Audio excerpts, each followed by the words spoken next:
As profecias são dons do Espírito Santo dado à igreja pelo Espírito Santo. Agora nós temos o dom ministerial, que é o dom profético, ministerial. É aquele profeta que quando prega no púlpito, Deus usa ele com autoridade. É o dom profético ministerial. Não confundir, esse dom profético ministerial, ele é dado por Jesus. Desceu às partes mais baixas, levou o cativo o cativeiro e deu dons aos homens. Apóstolos, pastores, profetas, são dons, não são títulos. E o dom de profecia é dado pelo capítulo 12 de 1 Coríntios. Pelo Espírito é dado a palavra da sabedoria, maravilha, dom de curar, dom de profecia. Então não confundir, o dom de profecia, que é dado pelo Espírito Santo. Uma irmã, um irmão lá na hora do culto levanta e diz: assim diz o Senhor, é o dom espiritual dado pelo Espírito Santo. Pelo Espírito Santo é dado profecia, dons de língua, milagres. Agora o dom profético ministerial é aquele homem de Deus ou aquela mulher de Deus que toda vez que vai falar, fala com autoridade, com unção, com graça, e estremece a terra, estremece a igreja. E a palavra, esta palavra, ela consola, exorta e edifica. Então o dom ministerial profético está acima do dom espiritual que é dado à igreja pelo Espírito Santo. Eu vou explicar por quê. Esse dom profético dado por Jesus, ele vem pela maior profecia, que a Bíblia é a maior profecia. Com o fechamento do cânon sagrado, não vem mais nenhuma revelação nova. Então toda revelação nova, visão nova, eu tive um sonho, eu fui não sei aonde, eu vi um anjo, eu vi não sei quem, eu vi minha bisavó, eu vi Abraão, estava de barba, de bengala. Se nós formos nos guiar por revelações e sonhos, então vamos jogar a Bíblia fora. O sonho e a revelação tem que ter na igreja, é bíblico, você tem que ter isso na sua vida, você tem que ter a experiência de ter um sonho, você tem que ter a experiência de ter uma revelação. Isso faz parte do movimento pentecostal. Eu não estou desfazendo disso, nem desprezando isso. Eu estou dizendo que isso está abaixo da maior profecia. A Bíblia é a maior profecia. Porque a palavra de Deus diz assim: pode julgar as visões, pode julgar as revelações, pode julgar as profecias. Julgai se as profecias são de Deus. Mas a palavra nunca diz julgai se a Bíblia vem de Deus. A Bíblia é a maior profecia. Então, eu tive um sentimento, orando o ano passado, esses tempos, últimos tempos, e eu senti no meu coração que aqui no litoral, Deus ia levantar um exército de profetas, não do reteté, não daquele que pega ônibus e vai lá longe buscar milagre, porque Jesus disse, quando disserem tem alguém fazendo um movimento grande aqui, acolá, tem uma visão nova aqui, não vá, o reino de Deus está dentro de você. Então, de profetas que conhecem Bíblia, que têm intimidade com Deus na oração, que não são levados por ventos de doutrinas, que não são levados por inovações. Deus vai levantar uma geração de profetas no litoral, de profetas que pregam com autoridade da Bíblia. A Bíblia é a palavra de Deus. Os seus ensinos são doutrina. Doutrina é ensino, tanto na forma de ensinar, como no conteúdo da palavra de Deus. E os nossos corações deveriam estar cheios de conteúdo bíblico, mensagem bíblica, porque Jesus é o verbo vivo de Deus, e ele diz, as escrituras não podem ser anuladas. Não cairá um tio, e não cairá nenhum iode, que é o J, o iode hebraico. O iode é a menor letra do alfabeto hebraico. Quando Jesus diz assim, não cairá nenhum tio, é aquela pinceladinha que transforma um re num tav, que é uma letra do hebraico, que pode mudar todo o sentido. E quando ele fala não cairá nenhum iode, nenhum J, que é o iode, ele é pequenininho, mas com esse nome iode, pequenininho, bem pequenininho, menor do que o nosso I. o iod hebraico, mas com ele se escreve o nome de Deus. Jeová começa com esse I. Então não cairá nem um iod, nem um tio, nem um i das escrituras. Então as escrituras não podem ser anuladas, não podem ser modificadas. E lá em Apocalipse diz, quem modificar o que já foi revelado, todas as pragas cairão sobre ele. Alguém chegou a fazer um livro, dizendo que aquele livro ia ser páreo que a Bíblia, ia vender mais que a Bíblia. Esse livro desapareceu, sumiu, nem teve venda. Mas a Bíblia continua sendo aqui o maior livro. Está aqui sendo o maior livro, não tem para ninguém. O livro mais vendido, mais lido, mais traduzido, porque a Bíblia é a palavra de Deus. Quem sabe essa geração de profetas não vai nascer aqui no CETEC, né? Não para a minha glória, mas para a glória de Deus e honra dos senhores. Uma geração de profetas que quer ter Bíblia no coração e na cabeça. Amém? E muita gente fala mal do litoral. Quando eu morava em Prudente, o pessoal falava mal do litoral. Eu fui presidente do conselho de pastores em Presidente Prudente. Há 10 anos atrás eu era presidente do conselho de pastores. E um pastor presbiteriano falou para mim, a igreja presbiteriana também transferiu para o litoral. Mas eu não vou não, Deus me livre para lá. Eu falei, por que você está falando isso? Aí ele falou, não, porque lá tudo quanto é heresia para no litoral. É G12, é regressão, é não sei o que, é cair na unção, E começou a falar um monte de novidade que vem por aí e para aqui no litoral. Aí eu achei estranho ele falar aquilo. Quando eu vim para cá, eu percebi que isso não era verdade, que era uma fama que levaram daqui injustamente, uma fama de que o litoral não gosta de Bíblia. Mas a prova está aqui, olha quantos alunos querendo aprender Bíblia. Nós podemos mudar essa história e mudar essa impressão que os outros têm, que o litoral só gosta do reteté, não gosta de estudar a Bíblia. Então, Paulo disse assim, o Evangelho é o poder de Deus e é a sabedoria de Deus. Nós queremos a unção, queremos vigília, queremos profecia, queremos revelação, mas na mesma proporção queremos o conhecimento da palavra de Deus. Se nós equilibrarmos essas duas coisas, Deus vai levantar aqui muitos profetas com um ministério pujante, um ministério abençoado, homens de Deus, sabendo equilibrar. O problema é que nós temos, é que muitos de nós não sabemos equilibrar. Muitos de nós, quando entra pela teologia, fica arrogante, pedante, para de orar e entra por um caminho terrível. E outros entram pelo caminho do fanatismo. Mas se nós mantermos o equilíbrio entre a oração, a unção de Deus, o compromisso com o reino de Deus e o conhecimento da palavra de Deus, ninguém vai nos segurar no ministério. Nem o diabo, nem os invejosos, nem o olho grande. Você vai crescer no ministério se você aprender a equilibrar. A Bíblia diz que João Batista crescia em graça e conhecimento. Jesus crescia em graça e conhecimento. Então vamos crescer em graça e conhecimento na mesma proporção. Amém? Então vamos provar para esse povo aí que nós vamos ser Bíblia pura, mas também vamos ser canela de fogo. Amém? Esse indivíduo aí que o senhor falou, que ele deu essa notícia, ele se deixou ser usado por o diabo. Foi, é igual quando eu cheguei, eu morei 10 anos no Rio de Janeiro. Quando eu cheguei aqui em São Paulo, os paulistas falavam, você veio do Rio? Eu vim do Rio de Janeiro, morei 10 anos, meu filho nasceu lá. Carioca não é muito crente, não. Nós temos uma mania de rotular os outros, né? Só porque o carioca não torce para o Corinthians, torce nem para o Santos, nem para o Palmeiras, né? Torce para o Flamengo, Botafogo. Então a gente tem essa mania de achar que alguém de outro estado é menos crente que a gente, regionalismo, né? Achar que o gaúcho não é tão fervoroso, que ele é frião. Eu fui lá agora, fizemos uma conferência teológica, tinha 490 inscritos e uma chuva que não parou durante 6 dias, uma chuva violenta, chuva daquela pesada, e 2 graus, frio, tive que comprar blusa lá.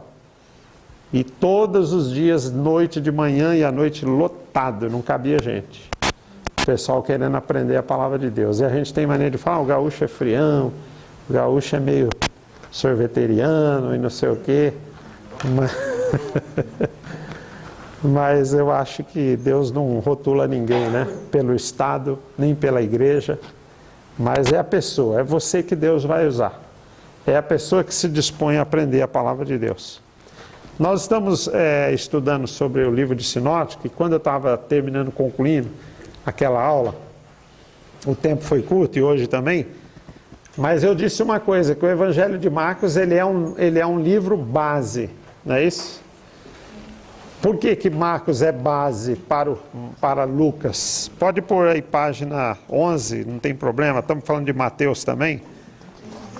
Não, vamos, página 13. Por que Marcos é um evangelho base?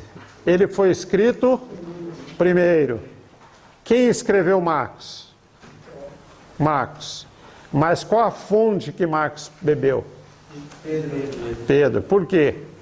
Aonde você prova isso na Bíblia? Pedro chama Marcos de meu discípulo, meu filho, meu chegado. Aquele que foi criado comigo, né?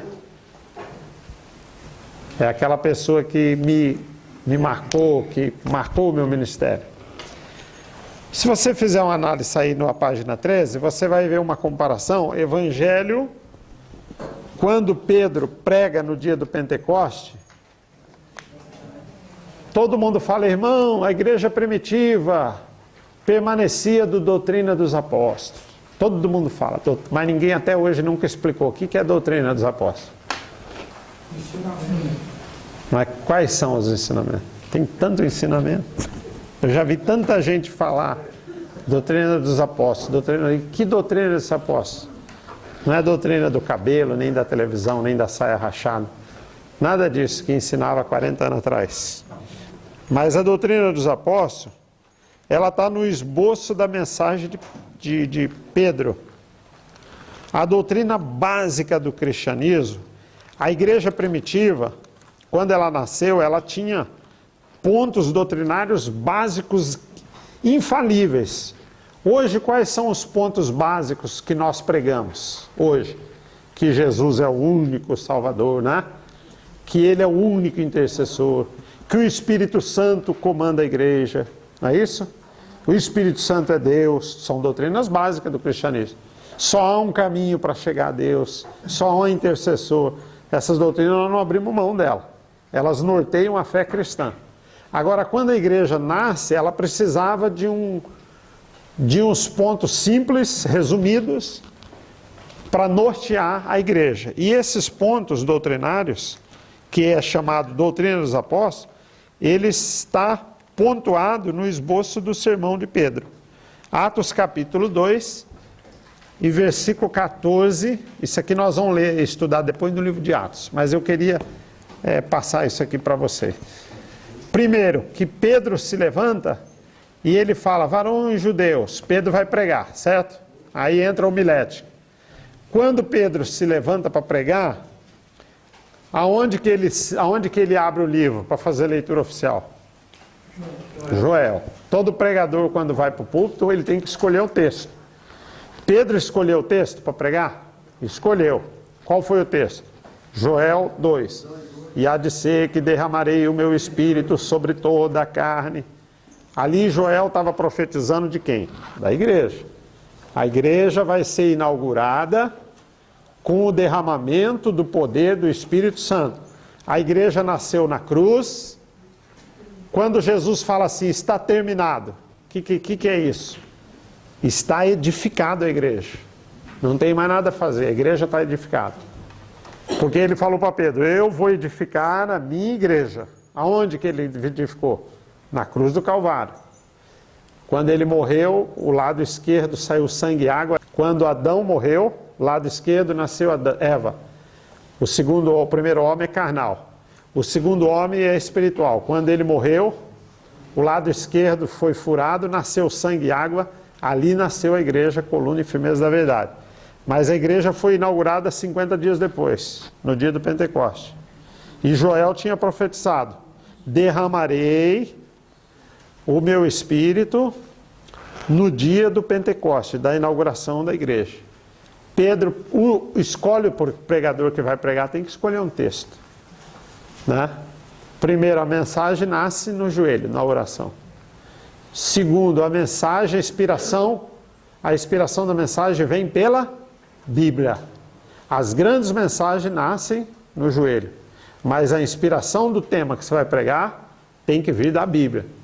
Então Pedro não vai lá, quero ler aqui São Bartolomeu, eu quero ler Tobias, não.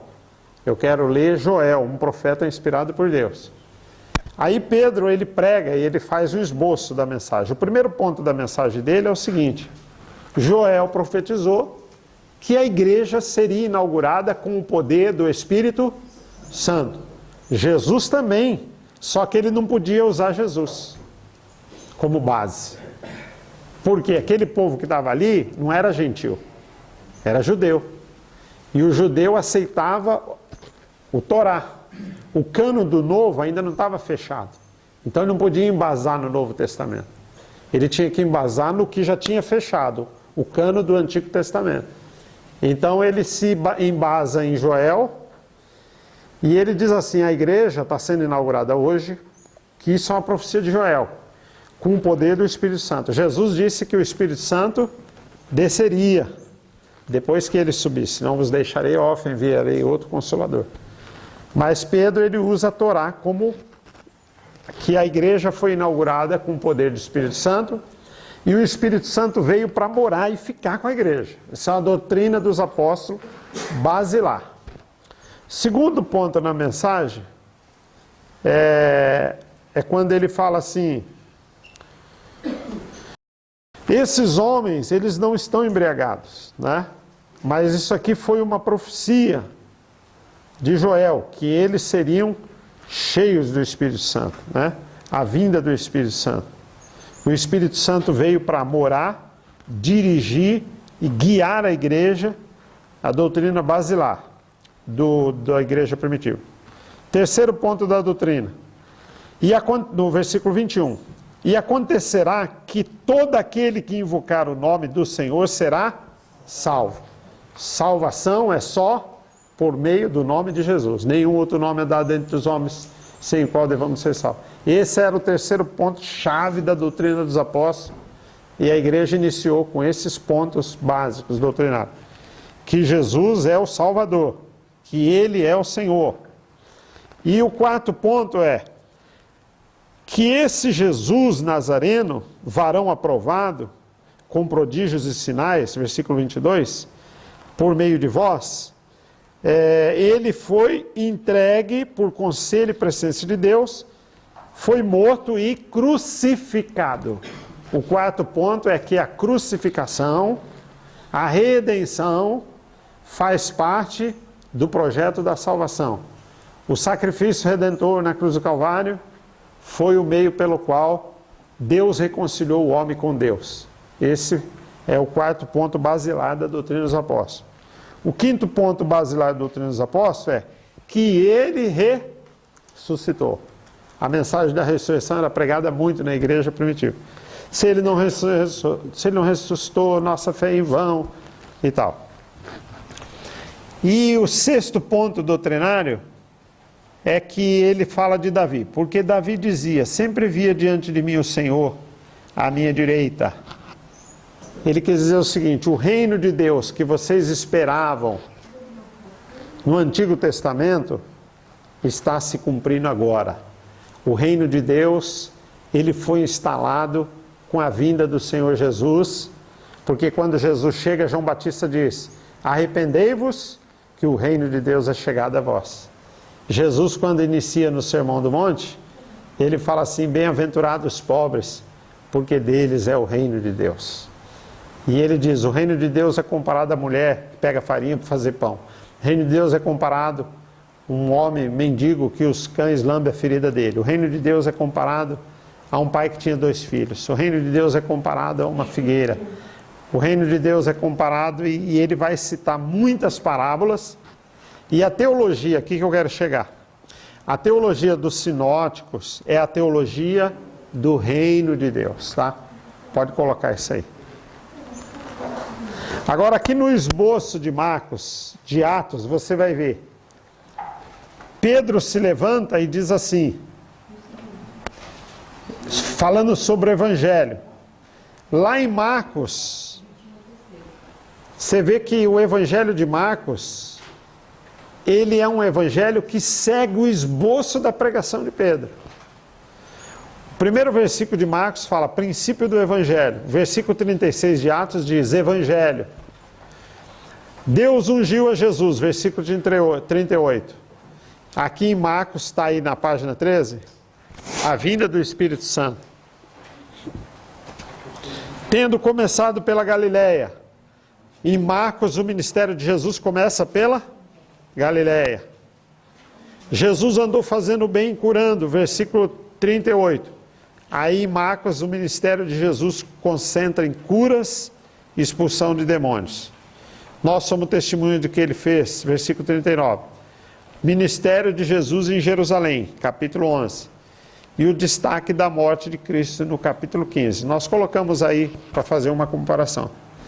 Mas eu queria falar hoje sobre o reino de Deus, tá? A teologia do reino de Deus. Eu vou pedir um favor para vocês. Eu vou pedir para vocês fazerem um trabalho em casa, extra classe, e eu vou dar um ponto para quem conseguir fazer um resumo da página 3. Um ponto. Fazer um resumo da página 3 até a página 8.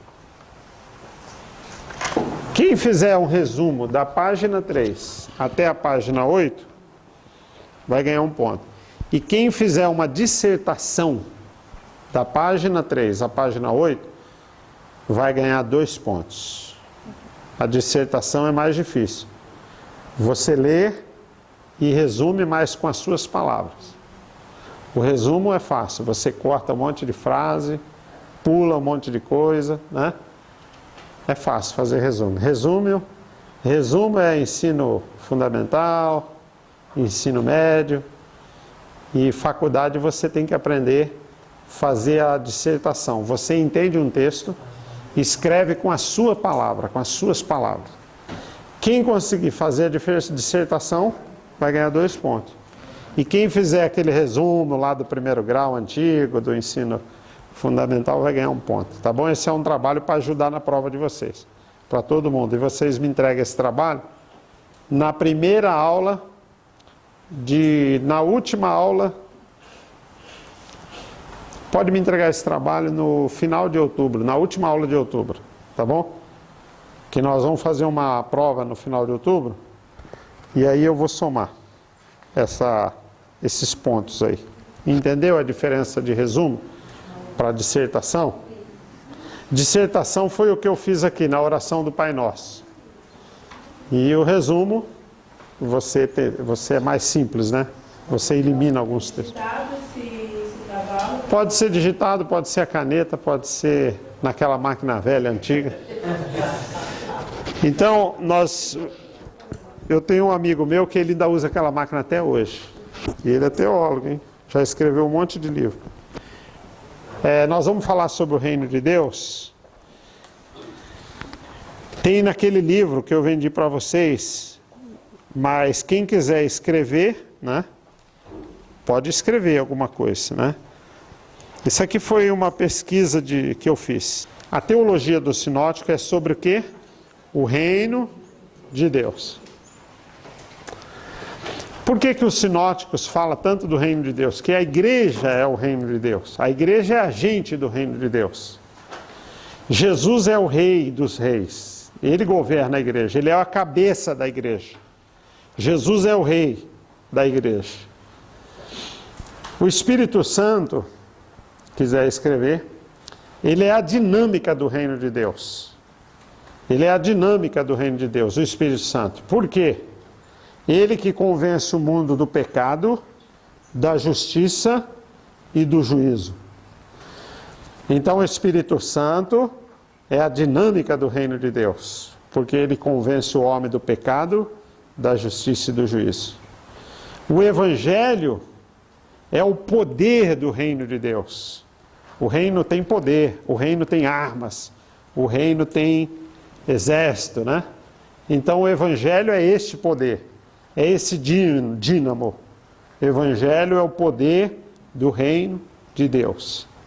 A igreja, ela é agente do reino de Deus. É a estrutura do reino de Deus. A igreja é a estrutura do reino de Deus. Coluna e firmeza da verdade.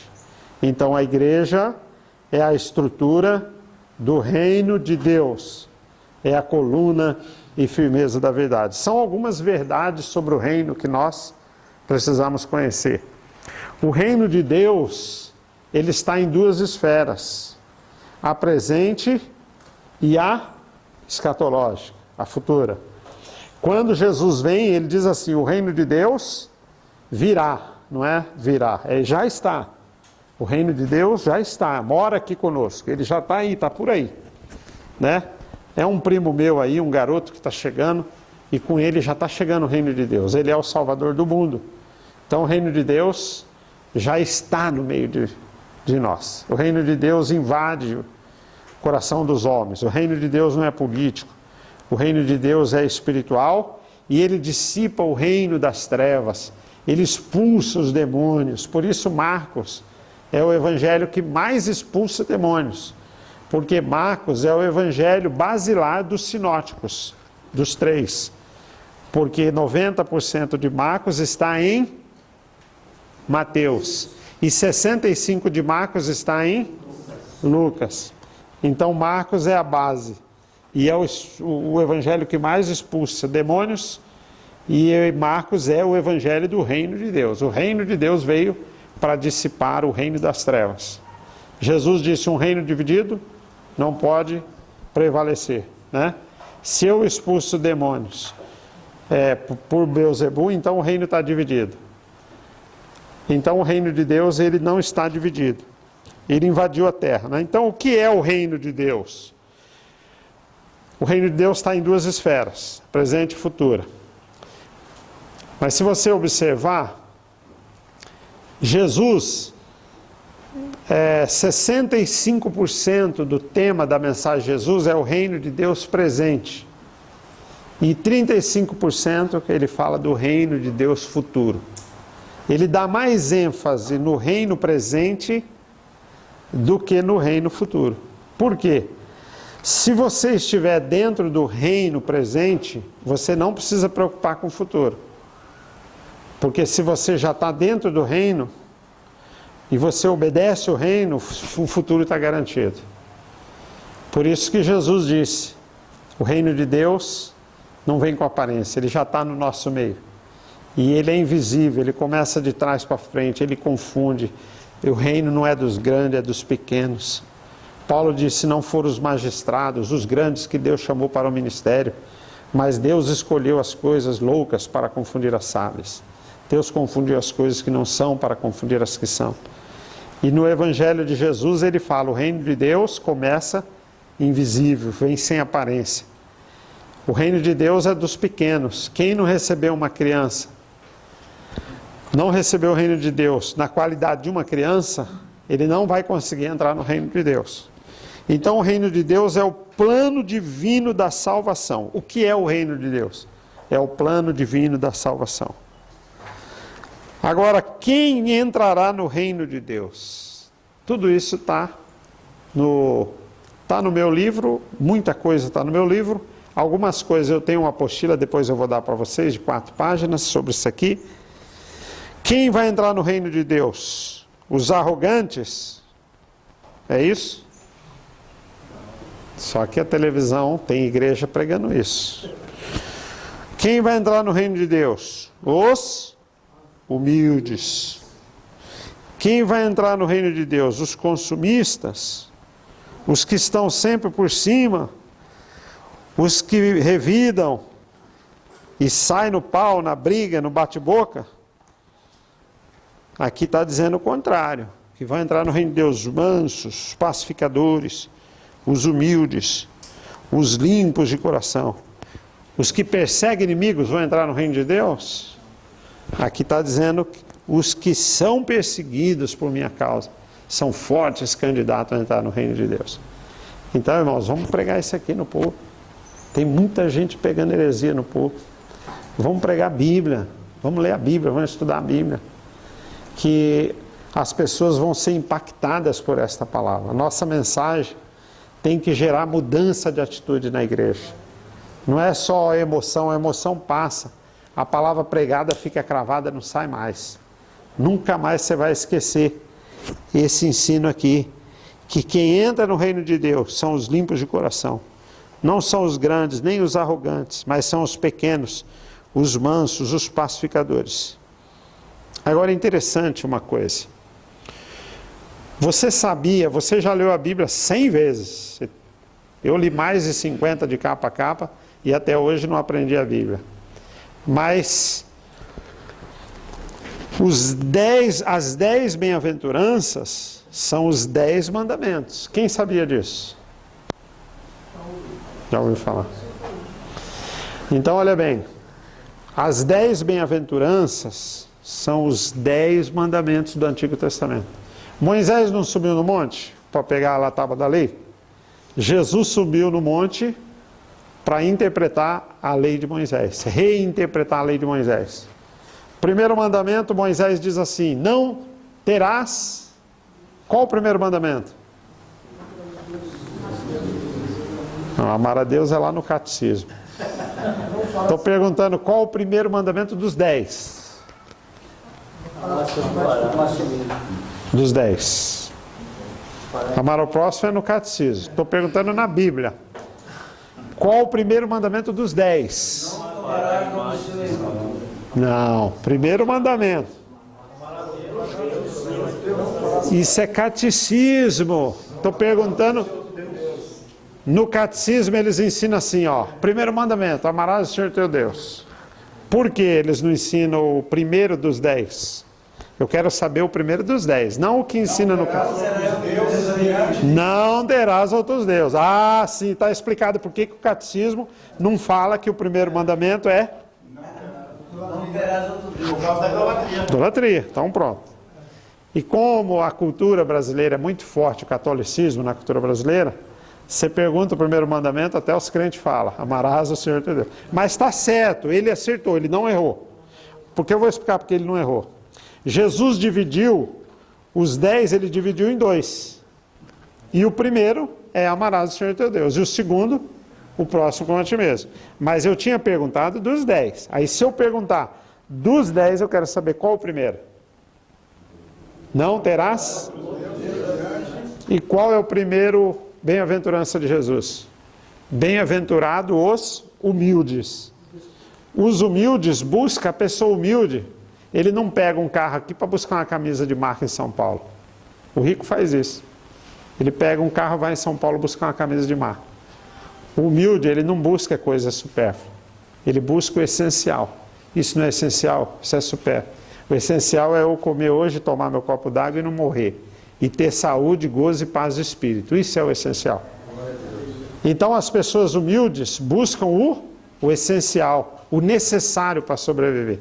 As pessoas arrogantes vivem preocupadas com coisas que não são necessárias e essenciais para a sua vida. Então, o que é essencial para nós? Deus é o essencial.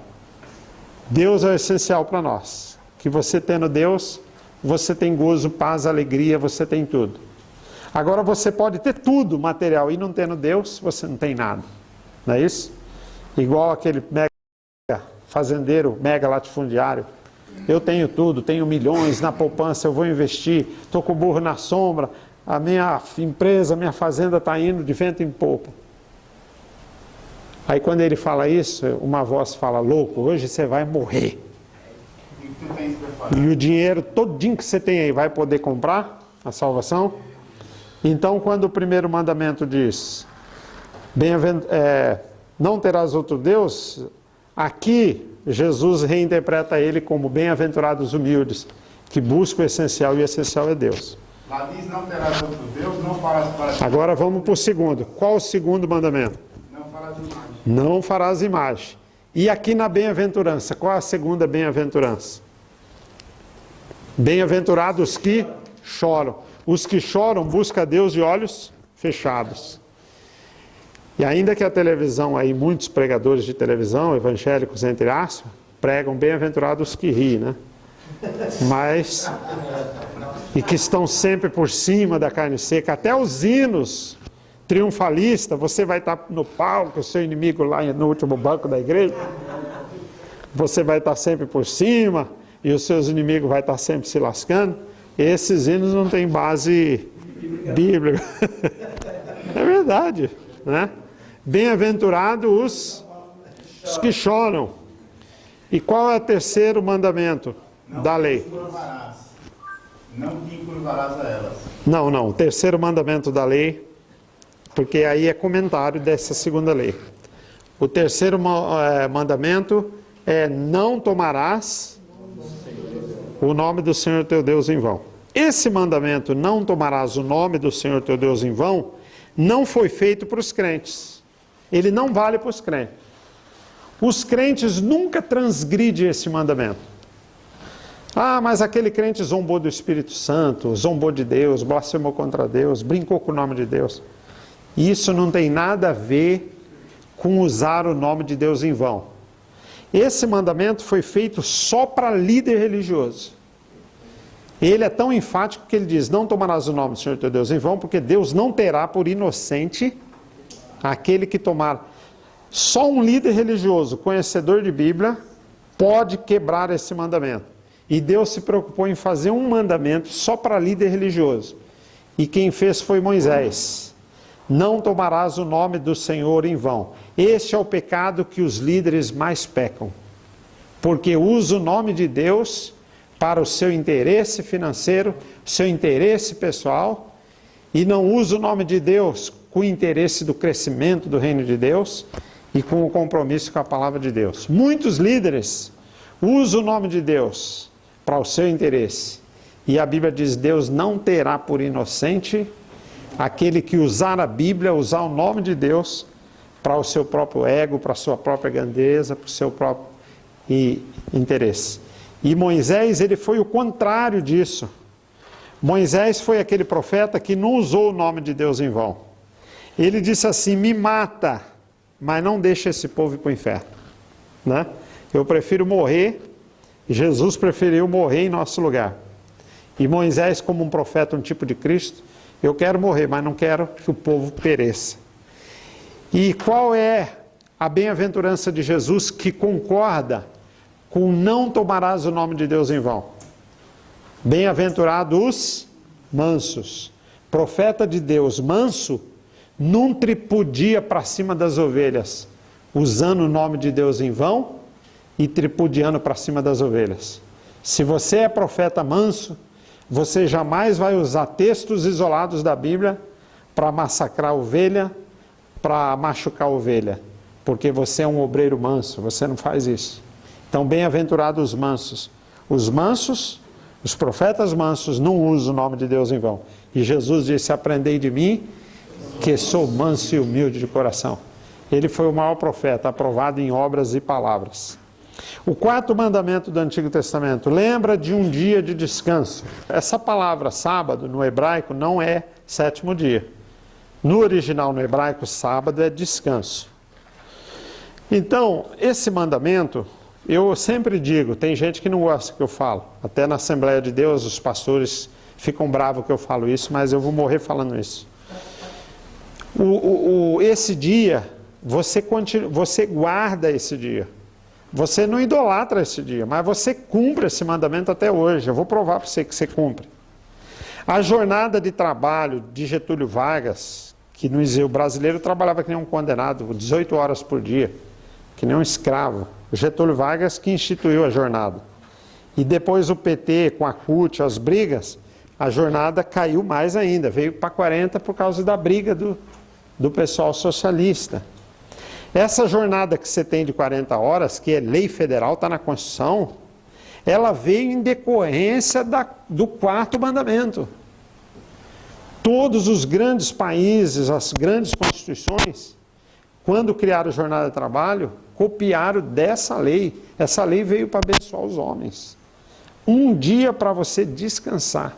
Você que é funcionário público, descansa sábado e domingo. Você cumpre essa lei. Ah, mas eu sou segurança, trabalho domingo, mas segunda você descansa.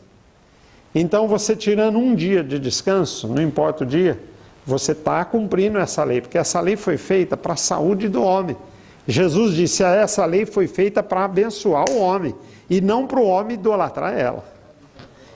O que os judeus faziam? Eles queriam idolatrar o sábado. Isso não é guardar o sábado, é idolatrar. E algumas igrejas hoje querem idolatrar o sábado. E Jesus foi contra idolatrar o sábado. O sábado Deus fez para abençoar a sua saúde, para você não se matar de trabalhar todo dia durante o ano inteiro, e você vai ficar estressado, vai morrer, vai ficar doente. E também um dia de reflexão. Então esse mandamento, ele não foi tirado da Bíblia. O que foi tirado, o que não vale, é você idolatrar o sábado, igual o judeu fazia. Mas nós cumprimos essa lei, é uma lei para a saúde. E qual esse na bem-aventurança, qual é o mandamento que equivale a esse aí? Bem-aventurados que têm fome e sede de justiça. Sábado era um dia que o judeu fazia jejum.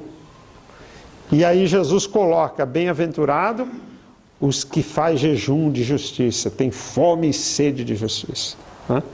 Porque deles é o reino de Deus. Né? Então os que têm fome e sede de justiça são fortes candidatos a entrar no reino de Deus. Bom, eu não vou falar todos, que é muita coisa. Eu tenho esse escrito, eu vou passar para vocês. Os 10 mandamentos e as 10 bem-aventuranças. Tá bom? Os que ensinam a muitos e cumprem os mandamentos, e os que se arrependem são fortes candidatos ao reino de Deus. Mateus 5, 3, 31, 41. O reino de Deus não é monopólio eclesiástico. Onde está escrito isso, pastor? Mateus 8 e 11. Porque os líderes chegaram para Jesus, os rabinos, e falaram, olha Jesus, nós temos a chave do judaísmo, nós somos chefe do judaísmo, o judaísmo é a melhor religião do mundo porque pregou o monoteísmo, a verdade está conosco, o reino de Deus está na nossa mão, nós conhecemos a Bíblia de cor, a Torá, nós interpretamos a Torá.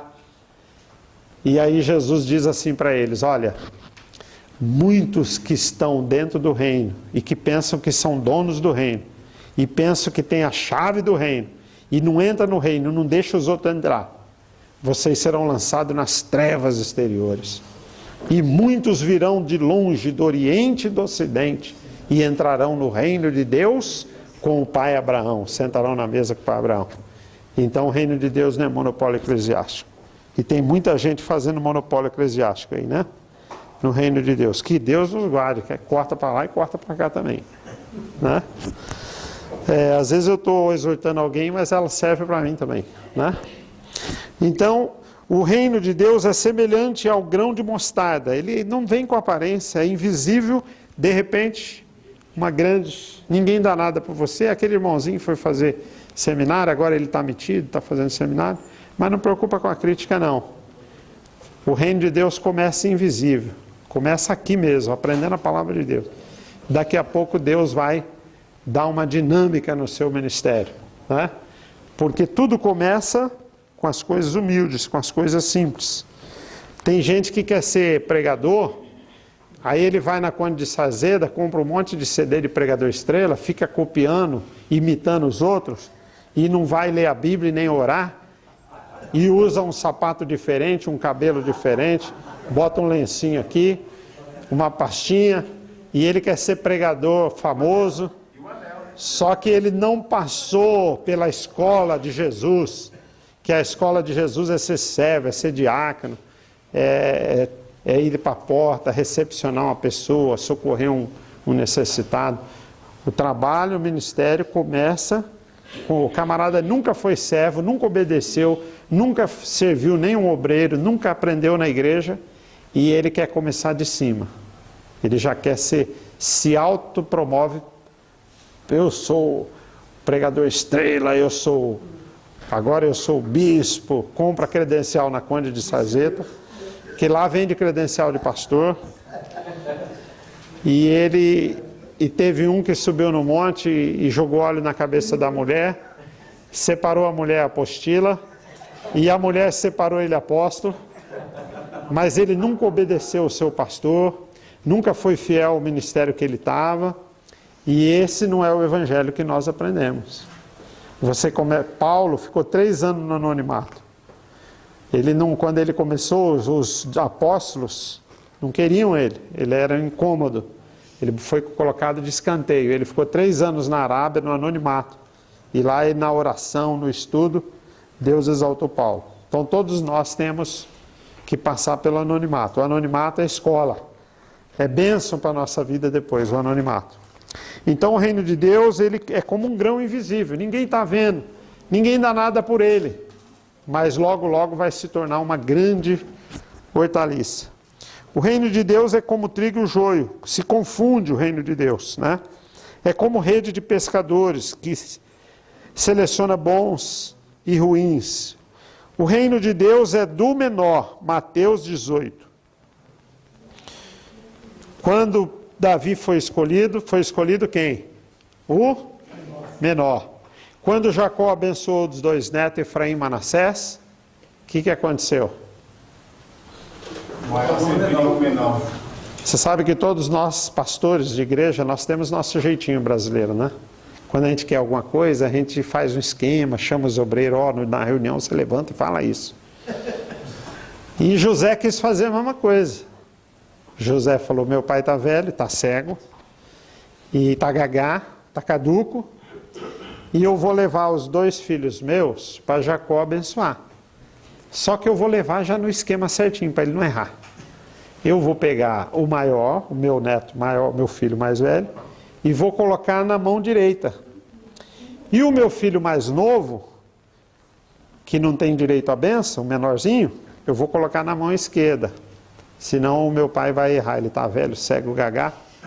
E ele já veio tudo prontinho. Às vezes a gente vem com a coisa pronta e no último segundo Deus muda tudo. Quando Jacó foi abençoar, ele cruzou os braços. Aí o José correu apavorado. Não é esse o esquema.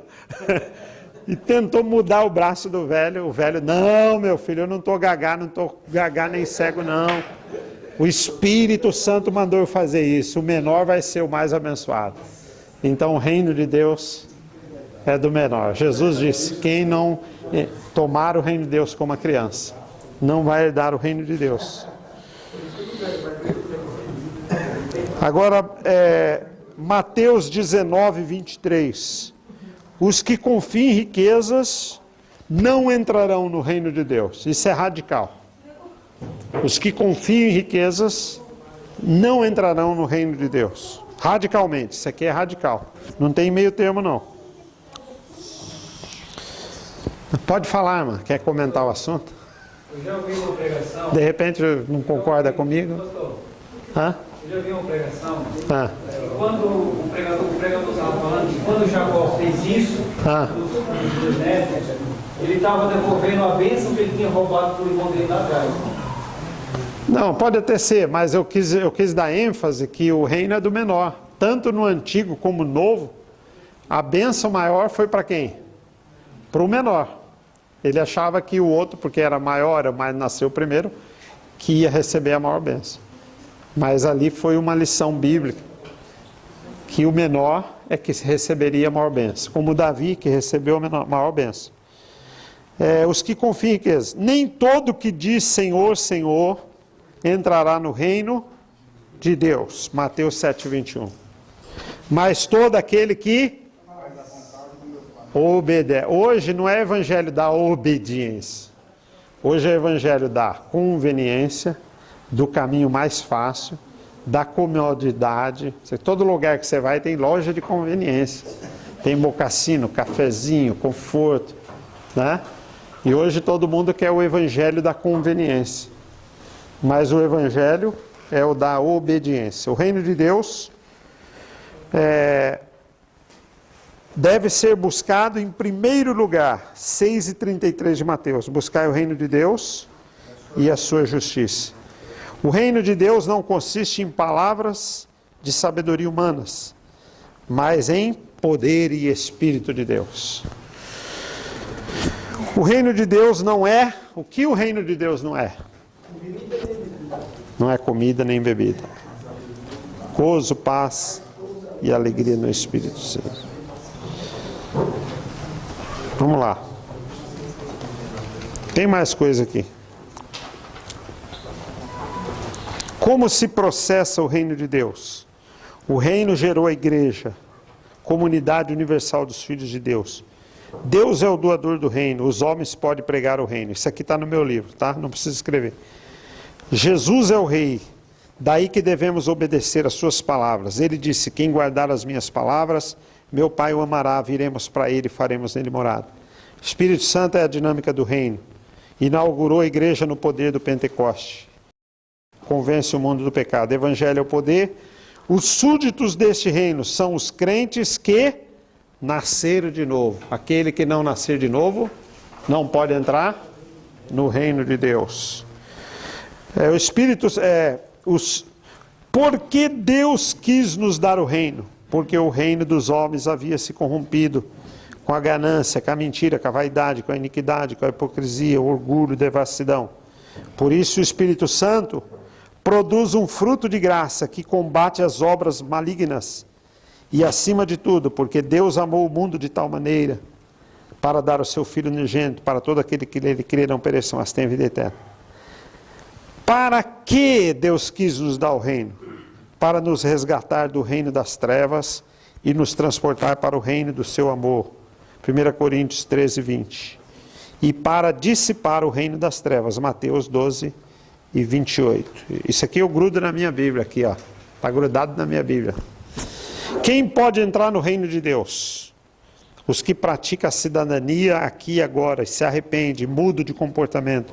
Os humildes, os limpos de coração, os mansos, os pacificadores, os perseguidos, os que ensinam muito, os que vêm de longe e entram no reino, que buscam o reino. Quem não entrará no reino de Deus? Os que confiam em riqueza, os religiosos que não obedecem à vontade, os devassos, idólatras, adúlteros, bêbados, maldizentes, roubadores, os impuros, avarentos, os cães, os feiticeiros, os idólatras e mentirosos. Apocalipse, Mateus, 1 Coríntios. O que não é o reino de Deus, não é monopólio, não é comida nem bebida, não é religiosidade, não consiste em palavras persuasivas. Qual deve ser a nossa postura em relação ao reino? Acabou o tempo. Deve ser buscado com oração, deve ser buscado com humildade, deve ser ensinado, deve ser priorizado, deve ser obedecido. Devemos orar pela sua vinda, recebê-lo. Isso tem no livro. Então, ó, nós temos muita coisa para aprender sobre o reino de Deus, né? Mas até segunda-feira. Segunda-feira eu vou dar aula de 7, eu vou chegar cedo. 7h10 eu estou aqui segunda-feira, se eu não morrer até lá. E até 10 horas e 10 minutos.